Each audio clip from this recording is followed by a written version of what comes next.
ಏ ಮನೋಜ, ಏ ಮನೋಜ, ಯಾವನವನು ಬೆಳಗ್ಗೆನೆ ಫೋನ್ ಮಾಡಿದಾನೆ, ಹೋಗ್ ನೋಡು. ನೋಡಪ್ಪ, ಹೋಗ್ ನೋಡು. ಏನ ನಿಂತ್ಕೊಳ್ಳಲು.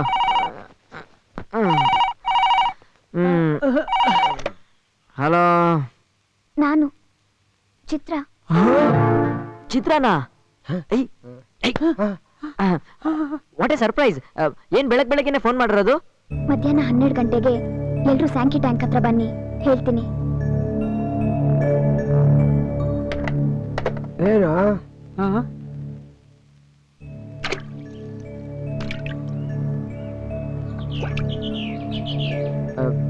ಏನೋ ಮಾತಾಡ್ಬೇಕು ಅಂತ ಕರೆಸಿ ಸುಮ್ಮನೆ ಇದ್ದೀರಲ್ಲ, ಏನಾಯ್ತು? ಸಾಕಾಯ್ತು, ಈ ಲೈಫೇ ಬೇಜಾರಾಗ್ಬಿಟ್ಟಿದೆ. ಯಾಕೆ ಮೇಡಮ್? ನನ್ನ ಹಸ್ಬೆಂಡ್ ಇಂದ ಇತ್ತೀಚೆಗೆ ಅವ್ರ ಬಿಹೇವಿಯರೇ ಸರಿ ಇಲ್ಲ. ಏನೇನೋ ಮಾತಾಡ್ತಾರೆ, ಏನೇನೋ ಕೇಳ್ತಾರೆ, ಸುಮ್ನೆ ರೇಗ್ತಾರೆ. ನಿನ್ನೆ ನಿಮ್ಮನ್ನ ಮೀಟ್ ಮಾಡಿ ಬಂದ್ಮೇಲೆ ಆ ಹುಡುಗರು ನನ್ಗಿಷ್ಟ ಇಲ್ಲ, ಅವ್ರ ಜೊತೆ ಮಾತಾಡ್ಬೇಡ ಅಂತ ದೊಡ್ಡ ಗಲಾಟೆನೆ ಮಾಡ್ಬಿಟ್ರು. ನಿನ್ನೆ ಸಂಜೆ ನಮ್ಮನ್ನ ಮೀಟ್ ಆಕ್ಚುಲಿ ಇನ್ಮೇಲೆ ನಾನು ನಿಮ್ಮನ್ನ ಮೀಟ್ ಮಾಡಲ್ಲ, ಮಾತಾಡಲ್ಲ ಅಂತ ಅವ್ರಿಗೆ ಮಾತು ಕೊಟ್ಟಿದ್ದೀನಿ. ಆದ್ರೆ ನಿಮ್ ಜೊತೆ ಮಾತಾಡ್ದೆ ನನ್ನ ಕೈಲಿ ಇರಕ್ಕಾಗಲ್ಲ. ನೀವು ನನಗಷ್ಟು ಹಿಡಿಸ್ಬಿಟ್ಟಿದ್ದೀರಾ. ಅವ್ರ ಮಾತು ಕೇಳಿ ನನ್ನ ಫ್ರೆಂಡ್ಶಿಪ್ನ ನೀವೆಲ್ಲಿ ಕಟ್ ಮಾಡ್ತೀರೋ ಅಂತ ನನಗೆ ಭಯ ಆಯ್ತು. ಅದಕ್ಕೆ ಬರೋಕ್ ಹೇಳ್ದೆ. ದಯವಿಟ್ಟು ಹಾಗೆ ಮಾಡಬೇಡಿ ಪ್ಲೀಸ್. ಅವ್ರಿಗೆ ಗೊತ್ತಾಗದೇ ಇರೋ ಹಾಗೆ ನಮ್ಮ ಫ್ರೆಂಡ್ಶಿಪ್ನ ಕಂಟಿನ್ಯೂ ಮಾಡೋಣ. ಅಯ್ಯೋ ಟೈಮ್ ಆಯ್ತು, ನಾನು ಹೊರಡ್ತೀನಿ. ಅವ್ರು ಆಗಾಗ ಮನೆಗೆ ಫೋನ್ ಮಾಡ್ತಿರ್ತಾರೆ. ನೆಕ್ಸ್ಟ್ ಮೀಟಿಂಗ್ ಬಗ್ಗೆ ನಾನೇ ನಿಮಗೆ ಫೋನ್ ಮಾಡ್ತೀನಿ. ಓಕೆ, ಬರ್ಲಾ? ಏನ್ರ ಇದು ಜೋಕ್ ಹೋಗಿ ನಿಜ ಆಗೋ ಥರ ಇದೆ.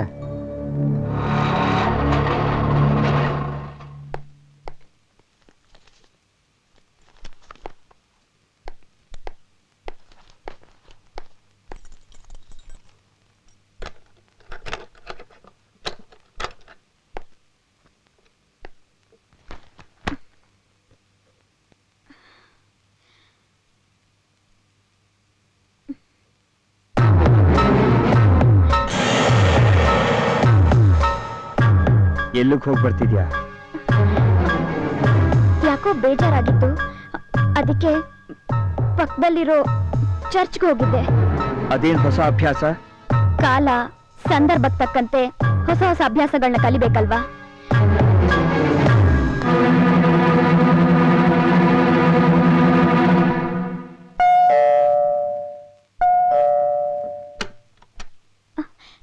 ನೀವಾ ಮನೆಗೆ ಯಾಕೆ ಬರಕ್ ಹೋದ್ರಿ? ನಿಮ್ಮ ಹತ್ರ ಅರ್ಜೆಂಟಾಗಿ ಒಂದು ವಿಷಯ ಹೇಳ್ಬೇಕಾಗಿತ್ತು. ಅದಕ್ ಮುಂಚೆ ನಾನು ನಿಮ್ಮ ಹತ್ರ ಏನೋ ಹೇಳೋದಿದೆ, ಬನ್ನಿ ಒಳಗೆ.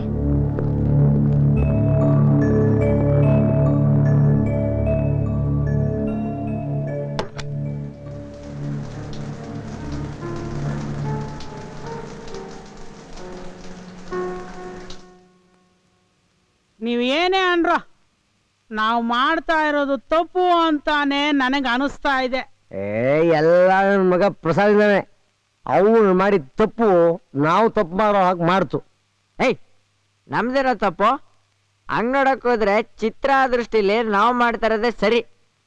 ಫಸ್ಟ್ ಆಫ್ ಆಲ್ ಆ ನನ್ ಮಗ ಸರಿಯಾಗಿದ್ದಿದ್ರೆ ಅವಳು ಯಾಕೋ ನಮ್ ಸಹಾಯ ಕೇಳ್ಕೊಂಡ್ ಬರ್ತಾ ಇದ್ಲು. ಯಾವ್ದು ಹೇಗೆ ಇರಲಮ್ಮ, ಹುಡುಗಿ ಅಂದ್ರೆ ಚಿತ್ರ ತರ ಇರ್ಬೇಕು. ಏನ್ ಬೋಲ್ಡು, ಏನ್ ಡಿಸಿಷನ್ನು, ಅಪ್ಪಪ್ಪಪ್ಪ.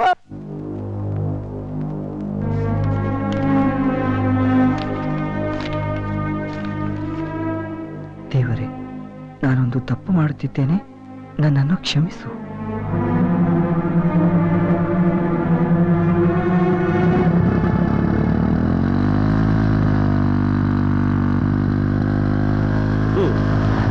ನೋಡಿದ್ರು ಅನೈತಿಕಲ್ ಇದ್ರ ಬಗ್ಗೆ.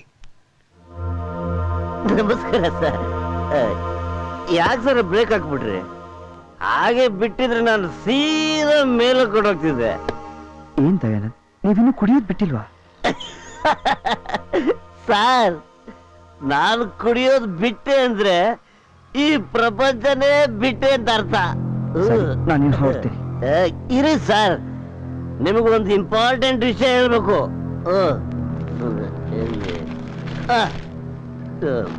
ಇವತ್ತಿದ್ರೊಳಗೆ ಏನಿದೆ ಗೊತ್ತಾ? Survey survey about extra marital affairs, ಅನೈತಿಕ ಸಂಬಂಧದ ಬಗ್ಗೆ ಸರ್ವೆ. ಇದ್ರ ಪ್ರಕಾರ ಇಂಡಿಯಾದಲ್ಲಿ ಈ ತರ ಸಂಬಂಧ ಇಟ್ಕೊಂಡಿರೋರ್ ಪರ್ಸೆಂಟೇಜು 19. ಇದ್ರಲ್ಲಿ ನನ್ನ ಹೆಂಡತಿನೂ ಒಬ್ಳು. ಹೆಂಗಸರು ಈ ರೀತಿ ಸಂಬಂಧ ಇಟ್ಕೊಳ್ಳಕ್ಕೆ ಮುಖ್ಯ ಕಾರಣ ಸೆಕ್ಸ್ ಅಂತೆ.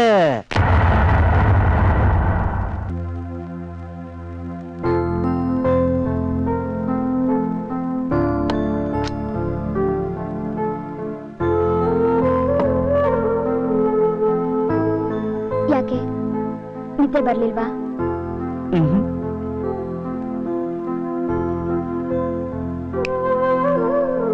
Good night.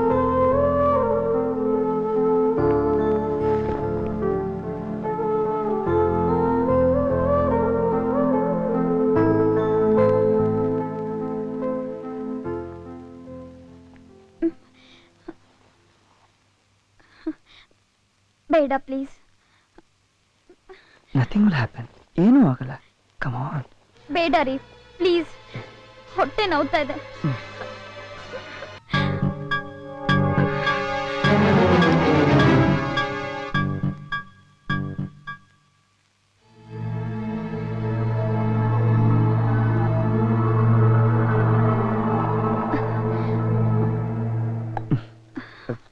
Good morning darling.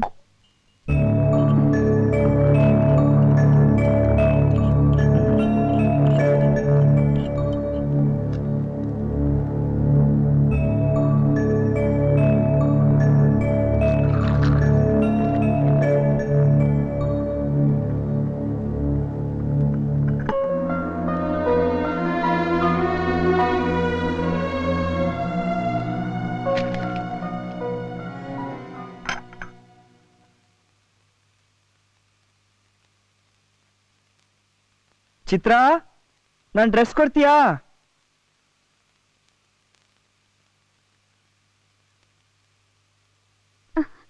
ಯಾಕೆ ರಾತ್ರಿ ಇನ್ಸಿಡೆಂಟ್ಗೆ ಕೋಪನಾ?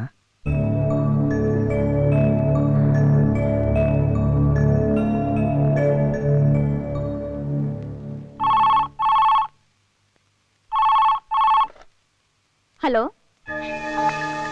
ಓಕೆ, ಮಧ್ಯಾಹ್ನ 12 ಗಂಟೆಗೆ.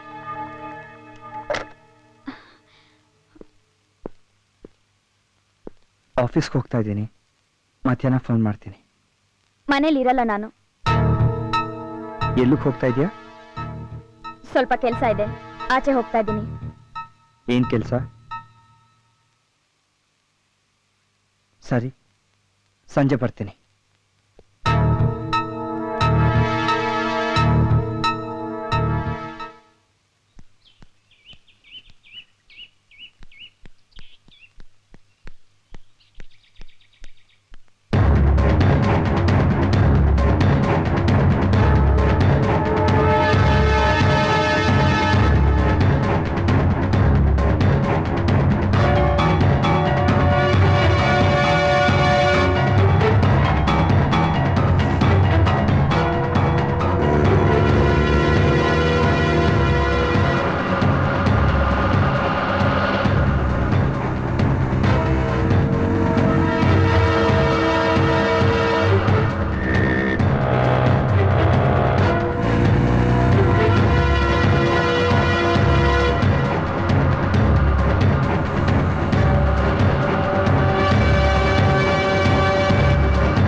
rascals!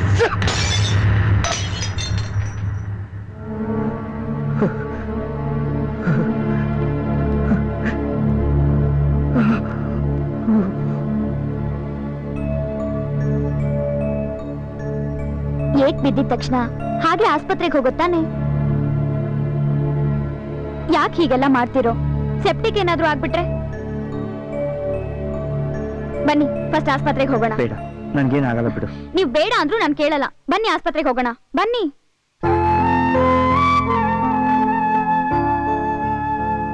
ನೋವು ಕಮ್ಮಿ ಆಯ್ತಾ? ಇಲ್ಲ. ನಿಮ್ ನೋವು ಒಂದು ಕ್ಷಣದಲ್ಲಿ ಹಾರ್ ಹೋಗಿ ನೀವು ಖುಷಿ ಆಗೋಕೆ ಒಂದ್ ವಿಷಯ ಹೇಳ. ಏನು?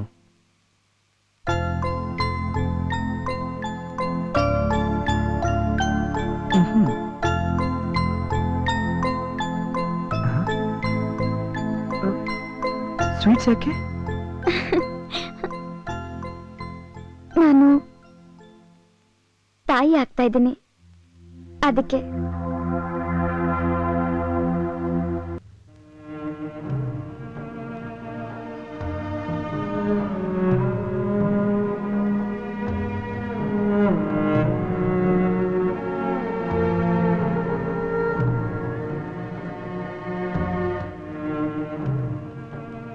ದಯಾನಂದ್, ನೀನ್ ತಪ್ಪು ಮಾಡ್ಬಿಟ್ಟೆ. ಸಾಯ್ಬೇಕಾಗಿದ್ದು ನೀನಲ್ಲ, ಅವಳು. ಅವಳು ಸಾಯ್ಬೇಕು.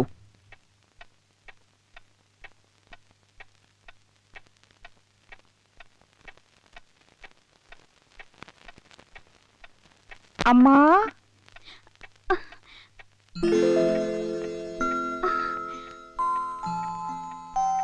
ಹೇಗಿದೆ ನಮ್ಮ ಮಗು? ನೀವು ಇದೆಲ್ಲ ಐ ಆಮ್ ಸಾರಿ ಚಿನ್ನ. ಇಷ್ಟು ಬೇಗ ನಮ್ಮಿಬ್ಬರ ಮಧ್ಯೆ ಮೂರನೇ ವ್ಯಕ್ತಿ ಬರೋದು ಮೊದಲು ನಂಗೆ ಇಷ್ಟ ಇರಲಿಲ್ಲ. ಅದಕ್ಕೆ ಡಲ್ ಆಗಿದ್ದೆ. ಆದ್ರೆ ಅದರಿಂದ ನಮ್ಮಿಬ್ಬರ ಮಧ್ಯೆ ಇರೋ ಪ್ರೀತಿ ಇನ್ನೂ ಹೆಚ್ಚಾಗುತ್ತೆ ಅಂತ ಗೊತ್ತಾದ್ಮೇಲೆ ನನ್ನ ಬೇಸರ ಎಲ್ಲ ಕಳ್ದು ಹೋಯ್ತು. ಇದ್ರಿಂದ ನಿಮಗ್ ಸಂತೋಷ ಆಯ್ತಲ್ಲ, ನನಗಷ್ಟೇ ಸಾಕು. I am very happy.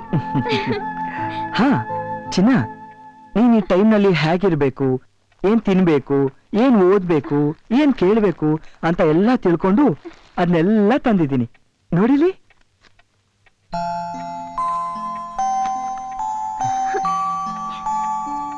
Thank you. My sweetheart, ನಿನ್ಗಿನ್ನೂ ಒಂದು ಸರ್ಪ್ರೈಸ್ ಇದೆ. ಏನು? ನೀನ್ ಎಷ್ಟು ಖುಷಿಯಾಗಿರ್ತೀಯೋ ಅಷ್ಟೇ ಚೆನ್ನಾಗಿರೋ ಮಗು ಹುಟ್ಟುತ್ತೆ ಅಂತ ಡಾಕ್ಟರ್ ಹೇಳಿದ್ದಾರೆ. ಅದಕ್ಕೆ ನಾಳೆ ಒಂದು ಜಾಲಿ ಟ್ರಿಪ್ ಕರ್ಕೊಂಡು ಹೋಗ್ತಿದ್ದೀನಿ. ಟ್ರಿಪ್ಪಾ? ಎಲ್ಲಿಗೆ? Nandi hills. I love you.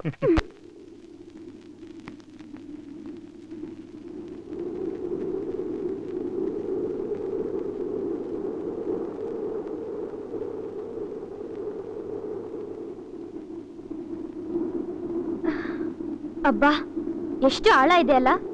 ಇಲ್ಲಿಂದ ಬಿದ್ರೆ ಒಂದ್ ಮೂಳೆನೂ ಸಿಗಲ್ಲ ಅನ್ಸುತ್ತೆ. ಏನು, ನಾನ್ ಮಾತಾಡ್ತಾನೆ ಇದ್ರೆ ನೀವ್ ಸುಮ್ನೆನೆ ಇದ್ದೀರಲ್ಲ? ಅದು ಏನಿಲ್ಲ, ನಾನು ಆಳನ್ನೇ ನೋಡ್ತಾ ಇದ್ದೆ. ಬರೀ ಕಣ್ಣಲ್ಲಿ ನೋಡಿದ್ರೆ ಮಜಾ ಇರಲ್ಲ, ಬೈನಾಕ್ಯುಲರ್ ಅಲ್ಲಿ ನೋಡಿ. ತಗೊಳ್ಳಿ.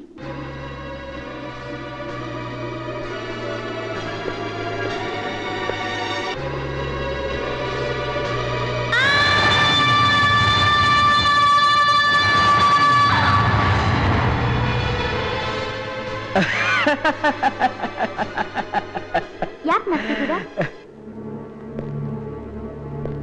ಪ್ರಕೃತಿ ತನ್ನೊಳಗೆ ಏನೆಲ್ಲ ಬಚ್ಚಿಟ್ಕೊಂಡಿದ್ಯಲ್ಲ ಅಂತ. ಅದಕ್ಕೆ ಅದನ್ನ ದೇವ್ರ ಅನ್ನೋದು. ಕೆಟ್ಟದನ್ನೆಲ್ಲ ಬಚ್ಚಿಟ್ಕೊಂಡು ನಮಗ್ ಮಾತ್ರ ಒಳ್ಳೇದನ್ನೇ ಕೊಡ್ತಾ ನಮ್ಮನ್ನ ಜೀವಂತವಾಗಿಟ್ಟಿದೆ. ಏನಿಲ್ಲ, ಕೆಲವು ಸಾರಿ ಅತಿವೃಷ್ಟಿ, ಚಂಡಮಾರುತ, ಭೂಕಂಪ ಅಂತ ಸಾವನ್ನೂ ಕೊಡುತ್ತೆ. ನಾನ್ ಪಾಸಿಟಿವ್ ಆಗಿ ಹೇಳ್ತಾ ಇದ್ರೆ ನೀವ್ ನೆಗೆಟಿವ್ ಆಗಿ ಹೇಳ್ತಾ ಇದ್ದೀರಲ್ಲ. ದೇವ್ರ ಸೃಷ್ಟಿಲಿ ಎರಡೂ ಇದೆ, ಎರಡನ್ನೂ ನಾವು ಸಮವಾಗಿ ಸ್ವೀಕರಿಸ್ಬೇಕು. ಆದ್ರೆ ನಿನ್ನ ಪಾಸಿಟಿವ್ಗಿಂತ ನೆಗೆಟಿವೇ ಜಾಸ್ತಿ ಆಗಿದೆ. ರೀ, ಏನ್ರಿ ಜಾಲಿಯಾಗಿರೋಣ ಅಂತ ಕರ್ಕೊಂಬಂದು ಮೂಡಿ ಆಗ್ಬಿಟ್ರಲ್ಲ. ಹೌದಾ? ಹಾಗೇನಿಲ್ವಲ್ಲ. ಜಾಲಿಗೋಸ್ಕರ ಒಂದು ಆಟ ಆಡೋಣ. ಏನಾಟ? ಕಣ್ಣ ಮುಚ್ಚಾಲೆ. ಈ ವಯಸ್ಸಲ್ಲ? ಇದು ಮಕ್ಕಳ ಕಣ್ಣ ಮುಚ್ಚಾಲೆ ಅಲ್ಲ, ಪ್ರೇಮಿಗಳ ಕಣ್ಣ ಮುಚ್ಚಾಲೆ. ನಾನ್ ನಿನ್ ಕಣ್ ಕಟ್ಟಿ ಒಂದ್ ಕಡೆ ನಿಲ್ಲಿಸ್ತೀನಿ. ಅಲ್ಲಿಂದ ನಾನು ಸ್ವಲ್ಪ ದೂರ ಹೋಗಿ ನಿಂತು ನಿನ್ ಹೆಸರು ಕೂಗ್ತಾ ಇರ್ತೀನಿ. ನೀನ್ ನನ್ ಧ್ವನಿಯಿಂದನೇ ನಾನು ಯಾವ ದಿಕ್ಕಲ್ಲಿದ್ದೀನಿ ಅಂತ ಕಂಡು ಹಿಡಿದು ಬಂದು ನನ್ನ ಅಪ್ಕೋಬೇಕು. ಓಕೆ? ನೀವೇನು ಮೋಸ ಮಾಡಲ್ಲ ತಾನೆ? ಪ್ರಾಮಿಸ್, ಏನು ಮಾಡಲ್ಲ. ಓಕೆನಾ? ಓಕೆ. ಕಳ್ಳಿ ತರ ಸಂದೆಯಿಂದ ನೋಡ್ಕೋಬಾರ್ದು. ಓಕೆ? ಓಕೆ. ಸರಿ, ನಾನೀಗ ನನ್ನ ಪ್ಲೇಸ್ಗೆ ಹೋಗಿ ನಿನ್ ಹೆಸರು ಕೂಗ್ತಾ ಇರ್ತೀನಿ. ಓಕೆ? ಆಯ್ತು. ಬಾಯ್.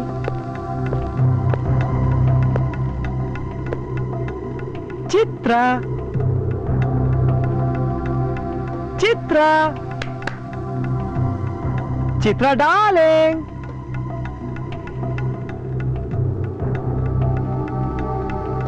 ಡಾರ್ಲಿಂಗ್, ಇಲ್ಲಿದ್ದೀನಿ. ಕಮ್. ಬಾ ಬಾ ಬಾ ಬಾ. Come on, Chima. Come, come, come, come, come, come, come.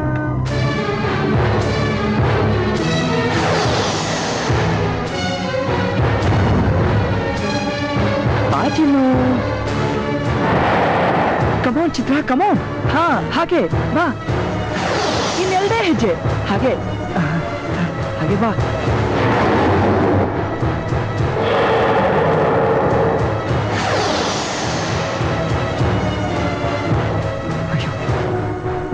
ಇಷ್ಟೊಂದು ಪ್ರೀತಿಸ್ತಾ ಇದ್ದಿದ್ದು ಹೇಳ್ತೀನ, ಅನ್ಯಾಯವಾಗಿ ಸಾಯಿಸ್ತಾ ಇದ್ದೀನಿ.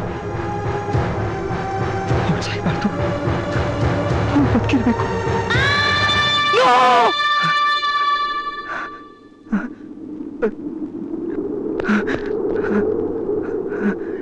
ನಾನಿಲ್ಲೇ ಇದ್ದೀನಿ.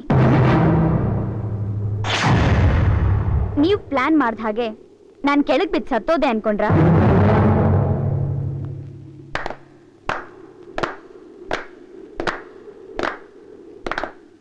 ಸಭಾಷ್, ನಿನ್ನನ್ನ ನಂಬಿ ಬಂದ ಹೆಣ್ಣನ್ನ ಕೊಲ್ಲೋಷ್ಟು ಕ್ರೂರಿ ಆಗ್ಬಿಟ್ಟಲ್ಲ. ಯು ರಾಸ್ಕಲ್ಸ್, ನನ್ನ ಸಾಯಿಸ್ಬೇಕು ಅಂತಿದ್ದೀರಿ ಅಂದ್ರು? ಏಯ್, ನಾವು ನಿಂತರ ಮುಟ್ಟಾಳ್ರಲ್ಲ. ನಮ್ ತಪ್ಪನ್ನ ನಾವು ತಿದ್ಕೊಂಡಿದೀವಿ. ಈಗ ನಿನ್ ಸರ್ದಿ. ನಾನೇನ್ ತಪ್ಪು ಮಾಡಿದ್ದೀನಿ? ಮಾಡಿರೋದೆಲ್ಲ ನೀವು, ಅವಳು. ನನ್ನ ಲೈಫ್ ಹಾಳು ಮಾಡ್ಬಿಟ್ರಲ್ರು. ಅನುಮಾನ ಅನ್ನೋ ಪಿಶಾಚಿನ ತಲೆಯಲ್ಲಿ ತುಂಬಿಕೊಂಡು ನಿನ್ನ ಲೈಫ್ ನೀನೇ ಹಾಳು ಮಾಡ್ಕೋತಾ ಇದ್ಯಾ. ನನ್ನ ಅನುಮಾನಕ್ಕೆ ಸಾಕ್ಷಿ ಇದೆ. ನೀವು ಮಾಡಿರೋ ಕಚಡ ಕೆಲಸ ಎಲ್ಲ ನಾನ್ ಕಣ್ಣರೇ ನೋಡಿದ್ದೀನಿ. ನಾನು ಇಷ್ಟೆಲ್ಲ ಮಾಡಿದ್ದು ನಿಮಗೋಸ್ಕರ, ನಿಮ್ ಮೇಲಿರೋ ಪ್ರೀತಿಗೋಸ್ಕರ. ಗಂಡ ಹಾಕಿದ ಲಕ್ಷ್ಮಣ ರೇಖೆನ ದಾಟಿ ಕಂಡವ್ರ ಜೊತೆ ಸುತ್ತಿದ್ದು ಪ್ರೀತಿಗೋಸ್ಕರನಾ? ಹೌದು. ನನ್ನ ಪರಿಚಯ ಮಾಡ್ಕೊಂಡು ನಿಮಗ್ ಬುದ್ಧಿ ಕಲಿಸ್ಬೇಕು ಅಂತ ಇವರೆಲ್ಲ ಒಬ್ಬೊಬ್ರು ಒಂದೊಂದು ಐಡಿಯಾ ಮಾಡ್ಕೊಂಡು ನಮ್ಮ ಮನೆಗ್ ಬಂದ್ರು. ಆ ಸಮಯದಲ್ಲಿ ಅನುಮಾನ ಬರೋ ಹಾಗೆ ನಡ್ಕೊಂಡ್ರು. ಡಬ್ಬ ನನ್ನ ಮಗನೇ, ಚೀಟ್ ನನ್ನ ಮಗನೇ, 420 ನನ್ನ ಮಗನೇ, ಲೇ ಮೊಸರನ್ನ ನನ್ನ ಮಗನೇ.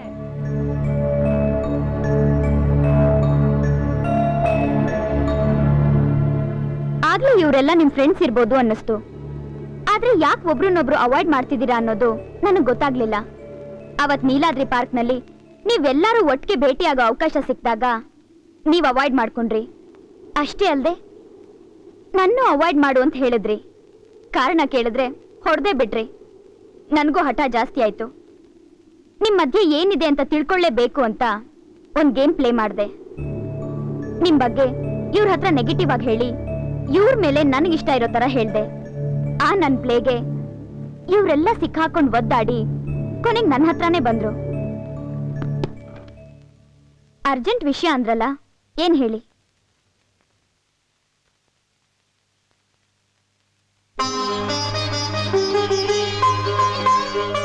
ಏನಿದು, ಎಲ್ರೂ ರಾಖಿ ಇಟ್ಕೊಂಡ್ ಬಂದಿದ್ದೀರಾ? ನೀವು ನಮ್ಮ ಕಟ್ಲೆ ಅಂತ. ಯಾಕೆ ಏನೇನೋ ಮಾತಾಡ್ತಿದ್ದೀರಾ?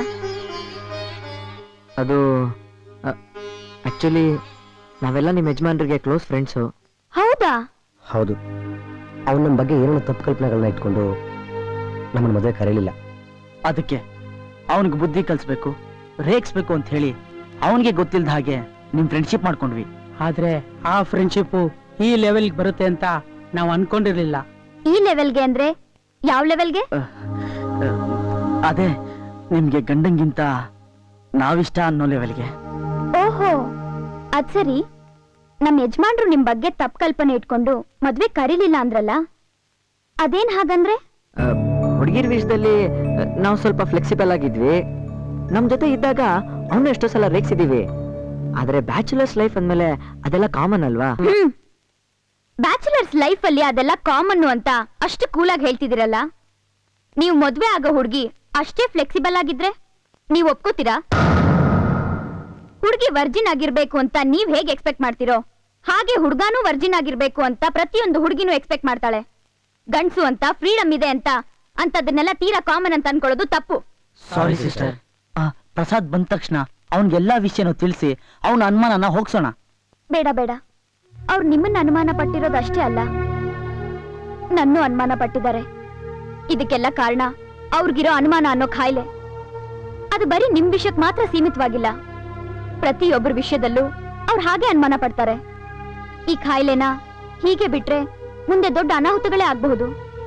ಅವ್ರ ಈ ಖಾಯಿಲೆನ ನಾನ್ ವಾಸಿ ಮಾಡ್ಲೇಬೇಕು.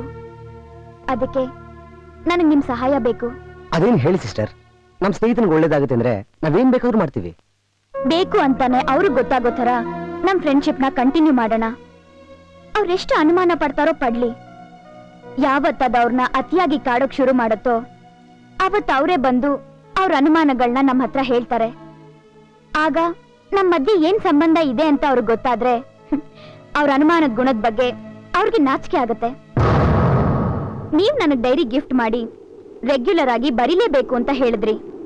ಹಾಗ್ ನಾನ್ ಡೈರಿ ಬರೆಯೋದ್ರಿಂದ ನನ್ನ ಮತ್ತೆ ನಿಮ್ ಫ್ರೆಂಡ್ಸ್ ಮಧ್ಯೆ ಯಾವ ರೀತಿ ಸಂಬಂಧ ಇದೆ ಅಂತ ತಿಳ್ಕೊಳ್ಳೋ ಉದ್ದೇಶ ನಿಮಗಿದೆ ಅಂತ ನನಗ್ ಗೊತ್ತಾಯ್ತು. ಅದ್ರಿಂದಾನೇ ನಮ್ ಮನೆಗೆ ಇವ್ರನ್ನೆಲ್ಲ ಕರೆದು ಲಂಚ್ ಕೊಟ್ಟ ವಿಚಾರನೂ ಬೇಕು ಅಂತಾನೆ ಅದ್ರಲ್ಲಿ ಬರ್ದಿದ್ದೆ. ನಾನ್ ಅನ್ಕೊಂಡ್ ಹಾಗೇನೆ ನೀವು ಪ್ರತಿ ರಾತ್ರಿನೂ ನನ್ ಡೈರಿ ಓದಕ್ ಶುರು ಮಾಡಿ ನಿಮ್ಮ ಸಂಶಯದ ಗುಣನ ಮತ್ತಷ್ಟು ಹೆಚ್ಚು ಮಾಡ್ಕೊಂಡ್ರಿ. ಅವತ್ತೇ ನನ್ಗೆ ನಿಮ್ ಕಾಯಿಲೆ ಮಿತ್ಮೀರಿ ಹೋಗ್ತಿದೆ ಅಂತ ಗೊತ್ತಾಯ್ತು. ಅದಕ್ಕೊಂದು ಕೊನೆ ಕಾಣಿಸ್ಬೇಕು ಅಂತ ನಾವೊಂದು ಪ್ಲಾನ್ ಮಾಡಿದ್ವಿ. ನಾನು ಅವತ್ತು ಆಚೆ ಹೋಗ್ತಿದ್ದೀನಿ ಅಂತ ಹೇಳಿ ಬೇಕು ಅಂತ ಅವ್ರ ಮನೆಗೆ ಹೋದೆ. ನಮ್ಮ ಎಕ್ಸ್ಪೆಕ್ಟೇಷನ್ ಪ್ರಕಾರ ನೀವು ನನ್ನ ಫಾಲೋ ಮಾಡಿದ್ರಿ. ಆದ್ರೆ ಕೊನೆ ಗಳಿಗೆಲಿ ನಮ್ಮ ಎಕ್ಸ್ಪೆಕ್ಟೇಷನ್ ರಾಂಗ್ ಆಯ್ತು. ನೀನು ಕೋಪ ಮಾಡ್ಕೊಂಡು ನಮ್ಮನ್ನ ರೆಡ್ ಹ್ಯಾಂಡ್ ಆಗಿ ಹಿಡಿಬೇಕು ಅಂತ ಮನೆ ಒಳಗೆ ಬರ್ತೀಯಾ ಅನ್ಕೊಂಡ್ವಿ. ಆದ್ರೆ ನೀನು ನಿನ್ನ ಅನುಮಾನದ ಸುಳಿಲೆ ಸಿಕ್ಕೊಂಡು ಹೊರಗೆ ಇದ್ಬಿಟ್ಟೆ. ಆದ್ರೆ ಅವತ್ತು ಒಳಗೆ ಏನ್ ನಡೀತು ಗೊತ್ತಾ? ಅವತ್ತು ಗೌರಿ ಹಬ್ಬ ಹಾಕಿದ್ರಿಂದ ನಮ್ ತಪ್ಪನ್ ತಿದ್ದಿದ್ ನಮ್ ತಂಗಿಗೆ ಭಾಗ್ನ ಕೊಡೋಕೆ ಅಂತ ಕರ್ಕೊಂಡ್ಬಂದಿದ್ವಿ. ನೀವ್ ಅವತ್ತು ಸತ್ಯ ತಿಳ್ಕೊಳ್ಳೋಕ್ ಪ್ರಯತ್ನ ಮಾಡ್ಲಿಲ್ಲ. ನಾವ್ ಇನ್ನೊಂದು ಪ್ಲಾನ್ ಮಾಡಿ ನಿಮಗ್ ಸತ್ಯ ಅರ್ಥ ಮಾಡಿಸ್ಬೇಕು ಅನ್ನೋ ಅಷ್ಟರಲ್ಲಿ ನಿಮ್ಮ ಅನುಮಾನದ ಕಾಯಿಲೆ ಅತಿರೇಕಕ್ಕೆ ಬಂದು ನೀವ್ ನನ್ನೇ ಸಾಯಿಸೋ ಪ್ಲಾನ್ ಮಾಡೋ ಹಾಗೆ ಮಾಡ್ತು. ನಾನ್ ಇವ್ರ ಕೈಗೆ ರಾಖಿ ಕಟ್ಟಿದ ದಿವ್ಸಾನೇ ಇವ್ರನ್ನೆಲ್ಲ ಕರ್ಕೊಂಡ್ ಬಂದು ಒಂದೇ ಮಾತಿನಲ್ಲಿ ನಿಮ್ಮ ಅನುಮಾನನ ಪರಿಹಾರ ಮಾಡ್ಬೋದಿತ್ತು. ಆದ್ರೆ ಒಬ್ಬ ಮನುಷ್ಯ ಮಾಡಿದ ತಪ್ಪನ್ನ ತಕ್ಷಣ ಅರ್ಥ ಮಾಡಿಸಿ ಅವನ್ನ ಅಲ್ಲೇ ಕ್ಷಮಿಸ್ಬಿಟ್ರೆ ಅವ್ನ್ ಮಾಡಿದ ತಪ್ಪು ಎಷ್ಟು ದೊಡ್ಡದು ಅನ್ನೋದು ಅವನಿಗೆ ಅರ್ಥ ಆಗಲ್ಲ. ಅದೇ ಆ ತಪ್ಪಿನಿಂದ ಒದ್ದಾಡಿ ಸಂಕಟ ಪಟ್ಟು ಪಶ್ಚಾತ್ತಾಪ ಪಡೋ ಹಾಗಿದ್ರೆ ಆತ ಜೀವನದಲ್ಲಿ ಇನ್ನೆಂದೂ ಆ ರೀತಿ ತಪ್ಪು ಮಾಡೋದಿಲ್ಲ. ಅದಕ್ಕೆ ನಾನು ಇಷ್ಟೆಲ್ಲ ಮಾಡ್ದೆ. ನಿಮ್ ಕಣ್ಣಲ್ಲಿ ನೀರ್ ಬರ್ಸಿದ್ದಕ್ಕೆ ಕ್ಷಮಿಸಿ. ಸಾರಿ ಚಿತ್ರ, ನಿಜಕ್ಕೂ ನನ್ನ ಬಗ್ಗೆ ನನಗೆ ಅಸಹ್ಯ ಆಗ್ತಿದೆ. Sorry friends. ಇಲ್ಲ ಪ್ರಸಾದ್, ಈ ವಿಷಯದಲ್ಲಿ ನೀನೆಷ್ಟು ತಪ್ಪು ಮಾಡಿದ್ಯೋ ನಾವು ಅಷ್ಟೇ ತಪ್ಪು ಮಾಡಿದೀವಿ. ನಮ್ ಸ್ವೇಚ್ಛಾಚಾರದ ಗುಣ ನಮ್ ಬಗ್ಗೆ ನಿನಗೆ ಆ ರೀತಿ ಥಿಂಕ್ ಮಾಡೋ ಹಾಗೆ ಮಾಡ್ತು. ಅದಕ್ಕೆ ನೀನು ನಮ್ಮನ್ನೆಲ್ಲ ಕ್ಷಮಿಸ್ಬೇಕು. ಪ್ರಪಂಚದಲ್ಲಿ ಎಲ್ಲರೂ ಇವ್ರ ಹಾಗೆ ಇರ್ತಾರೆ ಅಂತ ಹೇಳಕ್ಕಾಗಲ್ಲ. ನೀವ್ ಅನ್ಕೊಂಡ ಹಾಗೆ ಕೆಟ್ಟೋರು ಇರಬಹುದು.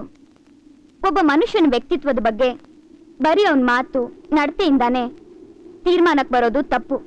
ಓಕೆ ಮಾ, ಆಗಿದ್ದು ಆಗೋಯ್ತು, ಫಾರ್ಗೆಟ್ ಇಟ್. ನೆಕ್ಸ್ಟ್ ಟೈಮ್ ಇಂದ ಈ ತರ ಎಲ್ಲ ಮಾಡಬಾರ್ದು. ಮಗನೇ, ಜೀವನದಲ್ಲಿ ಮದುವೆ ಅಂತ ಆಗೋದು ಒಂದೇ ಸರಿ ಕಣ. ಹೌದಲ್ವಾ? ಪ್ರಸಾದ್, ಎಷ್ಟೇ ಕ್ಲೋಸ್ ಫ್ರೆಂಡ್ಸ್ ಆದ್ರೂ ಮದ್ವೆ ಆದ್ಮೇಲೆ ಎಲ್ಲ ದೂರ ಆಗ್ಲೇಬೇಕು ಕಣೋ. ಯಾಕೆಂದ್ರೆ ಮದ್ವೆ ಆದ್ಮೇಲೆ ಕಮಿಟ್ಮೆಂಟ್ಸ್, ರೆಸ್ಪಾನ್ಸಿಬಿಲಿಟೀಸ್ ಎಲ್ಲ ಜಾಸ್ತಿ ಆಗ್ತಾ ಹೋಗುತ್ತೆ. ಅದಕ್ಕೆ ಮದ್ವೆ ಟೈಮಲ್ಲಿ ಭರ್ಜರಿಯಾಗಿ ಊಟ ಹಾಕಿ ಕಳ್ಸ್ಕೊಡೋದು. ನೋಡಮ್ಮ, ಆದ್ರೆ ಆ ಊಟ ನೀನ್ ನಮಗ್ ಮಿಸ್ ಮಾಡಿದ್ಯಾ. ಅದಕ್ಕೆ ನಾಳೆ ಒಂದು ಸ್ಪೆಷಲ್ ಆಗಿ ರಿಸೆಪ್ಷನ್ ಪಾರ್ಟಿ ನೀನ್ ಕೊಡ್ತಾ ಇದ್ಯಾ. ಓಕೆ? ಓಕೆ, ನೀವು ಬನ್ನಿ.